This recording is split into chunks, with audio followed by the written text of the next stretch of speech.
બીજી બાજુ ભાવનગરના ખેડૂતોએ ડુંગળીની અંતિમ યાત્રા કાઢી છે। ડુંગળીની નિકાસબંધીને લઈને ખેડૂતોએ અનોખો વિરોધ નોંધાવ્યો છે।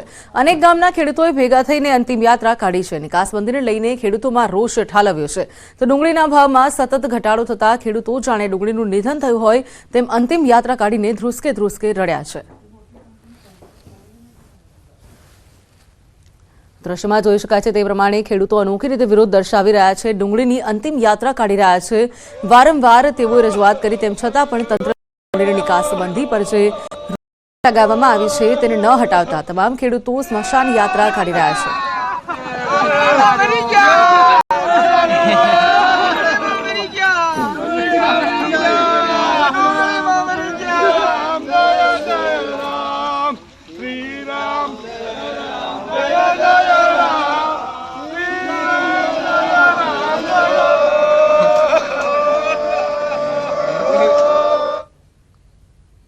તો અન્ય સમાચાર વડોદરાથી વડોદરા શહેરના ભાયલી વિસ્તારની ઘટના કે જ્યાં ડીઝલ ભરાવવા આવેલા ડમ્પરમાં આગ લાગી છે।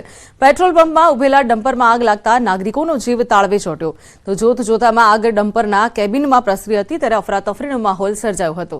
પેટ્રોલ પંપના કર્મચારીની સમય સૂચકતાને કારણે મોટી જાનહાનિ પણ ટળી છે। તો ફાયર સેફટીના સાધનો થકી આગ પર કાબુ મેળવી લેવાયો છે। આ તરફ લોકસભા ચૂંટણીને લઈને ભાજપની કવાયત પ્રદેશ કાર્યાલયે યોજી છે મહત્વની બેઠક। વિવિધ કાર્યક્રમો અને બેઠકો પર ચર્ચા થશે। તો કાલે 7 મોરચાની યોજાશે આ બેઠક। 2 જાન્યુઆરીએ જિલ્લા કક્ષાએ બેઠક યોજાશે।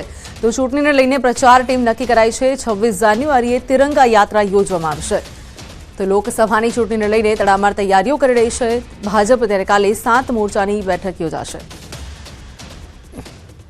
આવતીકાલે 7 મોરચાની સંયુક્ત બેઠક બપોરે 1 વાગે પ્રદેશ ખાતે રાખવામાં આવેલી છે અને ત્યારબાદ દરેક મોરચા અલગ અલગ બેઠક પણ આયોજન કરશે અને એ જ પ્રમાણે એ લોકો જિલ્લામાં પણ બેઠક કરશે અને મંડળ કક્ષાએ પણ બેઠક કરશે।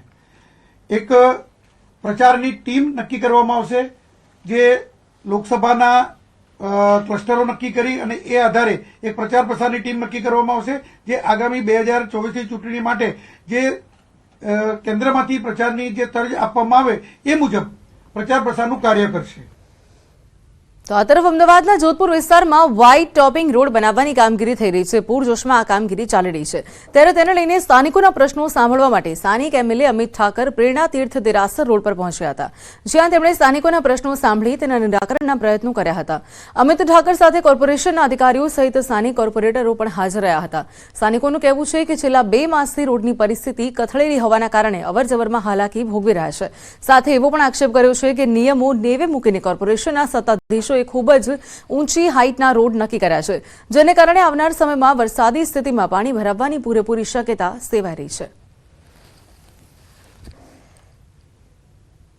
બીજી બાજુ જામનગર ડિસ્ટ્રિક્ટ બેંકમાં ભાજપ સમર્થિત હોદ્દેદારો બિનહરીફ ચૂંટાયા છે। ચેરમેન તરીકે જીતુભાઈ લાલની નિયુક્તિ કરાઈ છે જ્યારે વાઇસ ચેરમેન પદે બળદેવસિંહ જાડેજા અને એમડી તરીકે ધરમસિંહ ચનિયારાની વરણી કરાઈ છે। તો કેબિનેટ મંત્રી રાઘવજી પટેલ પણ હોદ્દેદારોને શુભેચ્છા પાઠવી છે। પ્રમુખના ઉમેદવાર તરીકે ભાઈ શ્રી જીતુભાઈ લાલ, ઉપપ્રમુખના ઉમેદવાર તરીકે શ્રી બળદેવસિંહ જાડેજા અને મેનેજિંગ ડિરેક્ટરના ઉમેદવાર તરીકે શ્રી ધરમસિંહભાઈ ચનિયારા આ ત્રણેય જણા આજે આ ચૂંટણીમાં બિનહરીફ ચૂંટાયેલા જાહેર થયા છે। એમને મારા ઉપર મૂકેલ વિશ્વાસને હું સાર્થક કરવા માટે ખેડૂતોના હિત માટે અને સહકાર જે સરાફી સંસ્થાઓ છે એના હિત માટે અને વેપારીઓના હિત માટે હું પૂરતા પ્રયત્નો કરીશ